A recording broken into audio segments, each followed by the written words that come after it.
Hey everyone, TV here with another figure review, and who better to review for the month of Halloween than the clown prince of crime himself, the Joker, the Batman Arkham Asylum version from DC Direct, or DC Collectibles, whatever the names are.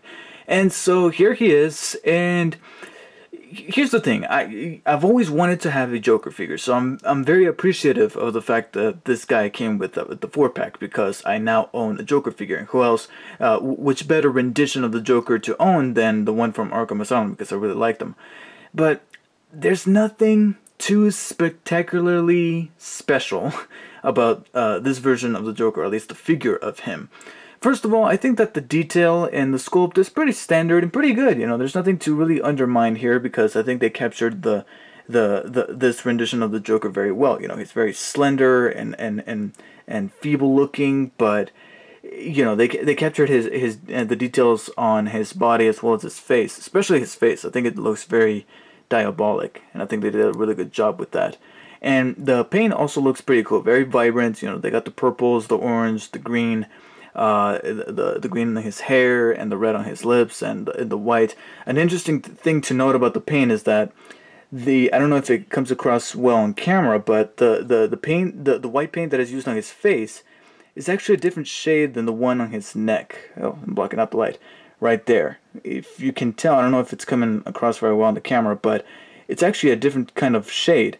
And I kind of like that, because at first it was a little jarring, but then I remembered that the paint on his face is supposed to be actual face paint as opposed to the one on his neck. That's supposed to be his actual, the actual color of his flesh. So I think that's rather neat, and they also got some other little details right as well, like the droopy flower there on his coat, and just little details like you know, they decided to make this portion of the coat rubber so that it's separate from the main body. That's neat. The only detail that is worth noting that I think it's actually rather cool is the chain here that is linked to his pocket, supposedly. It's an actual chain. I think that's kind of cool. They could have easily just embroidered that into the actual plastic of his leg and make it seem like it's there, but it's not really an actual chain. But it's a real chain. It's actually loose and can wibble all about. The only thing that I'm not sure of is whether or not it's actual steel, an actual steel chain, or if it's simply just plastic, because it's really too small to be able to tell. Because obviously you would, if it was bigger, you would be able to try it and be able to tell whether or not it's plastic or steel, but it's too small. Still, I really like it. It's gold coated, so I think that's interesting. Really matches his outfit, clashes with his outfit. You got the patch there on his knee, and just overall, like I said, the details and the sculpt is pretty standard but good. You know, nothing too average, so to speak. And the same thing could almost be said about his articulation. It's pretty basic and pretty much the same as the previous two figures. First of all, his head can rotate 360 degrees, as demonstrated before, and he has a slight tilt upwards and downwards. And something that I've noted over time that I think it's actually kind of neat is that you can kind of tilt his head to the side just a little bit, nothing too much, but just a little bit right there.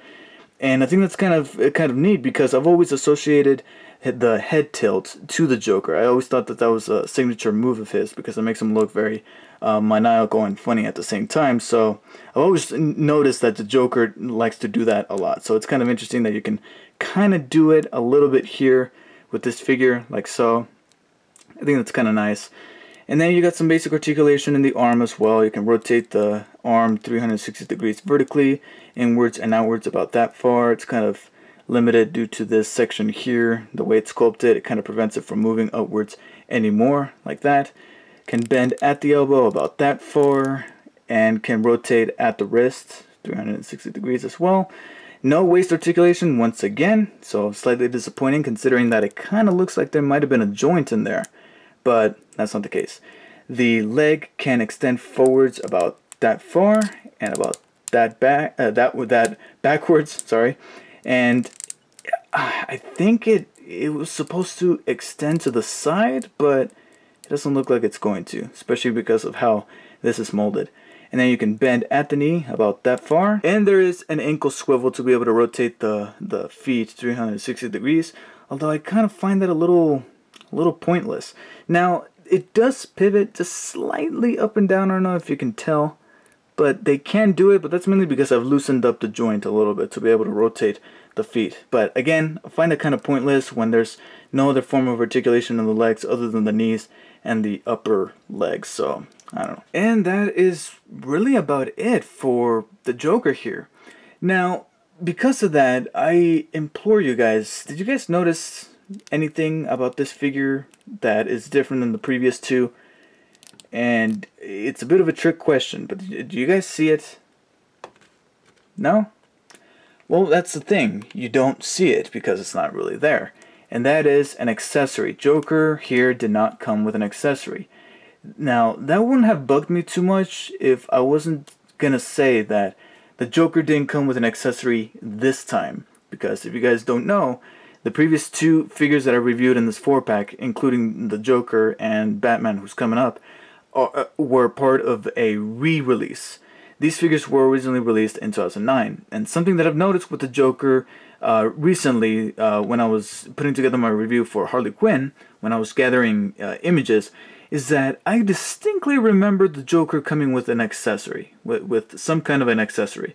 And I looked it up, and it turns out that his original 2009 release came with the Scarface puppet accessory. And this guy didn't come with jack squat, alright? He is by himself. I was led to believe that the Titan gun was for him, but then when I pulled him out of the package, it turns out that Harley Quinn is the only one with a hand that is molded to fit the gun, and Joker simply is not. In fact, if you look at his hands, it looks like maybe he was supposed to hold something in his left hand, based on the way it's sculpted, but he's got nothing to hold this time because for some strange reason, DC Collectible decided to omit the Scarface accessory. And Joker's not the only one. Harley Quinn herself was also supposed to come with the Warden's cane that she also manages to get a hold of in the video game. She originally came with that back in 2009, but they cut that out as well. They did give her they still let her keep the Titan gun, but I don't know what's the deal with all these accessories being cut out from the re-releases. So far, from what I can tell, Scarecrow and Batman, I don't know for sure, but maybe I'll go back and double check on those images from 2009. But so far, from what I can tell, those two other guys come with their original accessories, whereas Joker and Harley Quinn didn't. And my only guess is that maybe there was a recall for these accessories. Maybe some people deemed them to be dangerous, and DC Collectible decided to cut them out, or maybe they were costing too much. I don't know. But I feel just a tiny bit ripped off knowing that it could have came with a Scarface accessory, which looked rather neat. I mean, I don't really care that much about the Warden's cane that came with Harley Quinn. I don't really care that much about that one, but the Scarface accessory could have been nice, but instead they decided to hold back on it. What gives? I mean, I know he didn't really have the puppet in the game to begin with, and it wouldn't have made that much sense, but it's still an accessory. You still made it. I would still love to have had it, but unfortunately that won't be the case. So, and it would have really helped, because despite liking this figure and appreciating that I now have a Joker figure of the version from Batman Arkham Asylum, nonetheless, it would have given the figure an extra oomph, considering that most of his articulation and detail and paint applications and sculpt is pretty standard. It's good, but it's standard, and for that I feel the need to give Batman Arkham Asylum the Joker 7 out of 10. It's a pretty solid 7 out of 10, so I'm not saying that this is not a good figure, but that only makes me wish even more that they would have released an Arkham City version of the Joker with better articulation, better detailing, considering his appearance in that game, because this guy, as much as I like him and as much as I like having him, could have been better. So thank you guys for watching. Let me know what you guys thought of the figure, whether it be my review of the figure or the figure itself if you guys do manage to own him. And I'll catch you guys next time. See you later.